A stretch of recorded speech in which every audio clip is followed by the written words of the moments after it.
सान्थिपुर दालाइसा दुलाराय बर' फरायसा आफादा सावगारिनि सायाव हाग्रा दानस्रांनायनि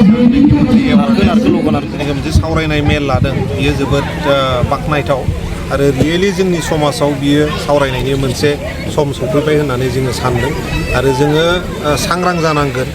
जोङो गासैबो सांग्रां जानानै हाग्रा दानस्रांनाया जोंनि थाखाय खैफोदमान नामा जोङो बेखौ बुजिनानै लानांगोन आरो गासैबो रायजो राजा बिथांमोनखौ जोङो बुजायनानै होनांगोन जाहाथे बे सम्पदा जोंनिनो सम्पद आरो बियो जोंनि सम्पद जानानै थायो आरो बिनिफ्रायनो मिथिंगायारि जेनाखि जोङो मोननो गोनां जोंनि जिउनि सालायलांनांगौ जोंनि जिउ थांनानै थानांगौ गासैबो जिबनि थाखाय जोङो बेखौ प्रिजार्भ खालामनानै दोननांगोन आरो बेनि थाखाय जोङो जयैनो सावरायनानैबाबो आरो प्रेक्टिकेलि जों खामानिखौ मावलांनांगोन।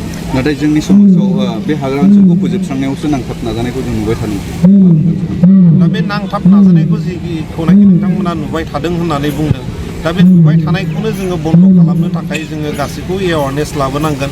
बेफोरबायदि सावराय मेल जेनाखि लादों बेबो जों मोनसे खोब गोनांथार आयदा आरो जोङो सिङाव थांबावनानै आरो जों बुजायनांगोन बिथांमोनखौ जोङो मोजाङै जेनाखि मोजाङै जोङो बुजायनानै होनांगोन जाहाथे बे सम्पदा जोंनिनो सम्पद आरो बेयो गासैबो लिभिं बिइं जेनाखि जिबि थांनानै थानाय जिबि बिथांमोननि थाखायनो नांगौनि थाखाय हाग्राया बेखौ जोङो बुजायनो हायोबा जोंनि थाखायनो मोजां आरो दिनै हाग्रामाखौ जुदि जोङो प्रिजार्भ खालामनानै लाखिनो हायोबा जिहेतु सिखना जोहोलाव नेशनेल पार्क हिसाबै बियो एनाउन्स जाखाबाय नटिफिकेसनल' बाखि दङ।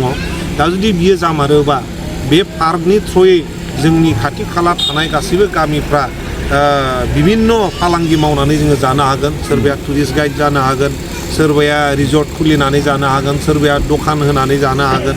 दा बेफोर जेनाखि जिउनि थांनानै थानायनि लामा बेबो फैगोन। दा बिनि थाखायनो जेनाखि थाखानाय जोंनि सोमखोर समायना जेनाखि हाग्रा बे हाग्राखौ जोङो बासायनानै दोनथारनांगोन। माबायदि रोखोमनि एवारनेस खालामनाया गोनां होननानै सानो सारा जेनेबा स्ट्रेटेजिफ्रा माबायदि जानांगोन बैसोरखौ बुजिहोनो थाखाय? बुजिहोनो थाखायथ' जोङो उन्दै बैसोनिफ्रायबो मोनसे एडुकेसनखौ जोङो होनांगोन। स्कुल कलेजफ्रावबो मोनसे रेसपन्सिबिलिटि थाबाय जोङो गावनि गथ' गथायफोरखौ जोङो बेसेबां एडुकेसन होनो हादों आरो गार्जेन्सफ्रा न'खरावबो जोङो बुजायनांगोन आरो जायनाखि बुजिथाराखै जोङो बिथांखौ आयेननि भाबैबाबो माखासे बेब'स्थाखौ जोङो लानांगोन। दा गासैबो जेनाखि मेकानिजम जोङो बेनि सायाव खामानि मावनानै बे हाग्राखौ जोङो बासायनानै लाखिथारनांगोन। खिन्थु जोङो नोजोर होयोबा नुनो मोनो सार बेयाव मेक्सिमाम होननो हायो मेक्सिमाम बै हा हु गोनां न'खराव एकदम ग्रोम ग्रोम गोनांफोरखौ बेथ' जानो नाङा।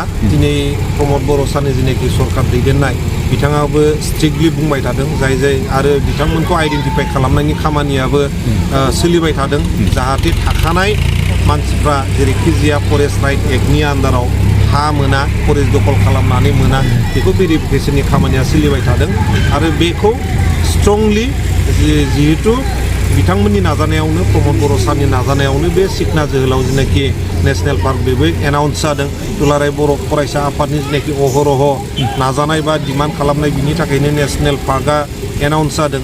दा जोङो फोथायनो हायो प्रमद बर' सारनि जेनाखि दैदेननाय सरकार बियो बेफोरखौ आइडेन्टिफाइ खालामनायाव खामानि मावगोन आरो जोङो जोंनि जेनाखि थाखानाय जेनाखि हाग्रा जों बे हाग्राखौ रैखाथि होनो हागोन।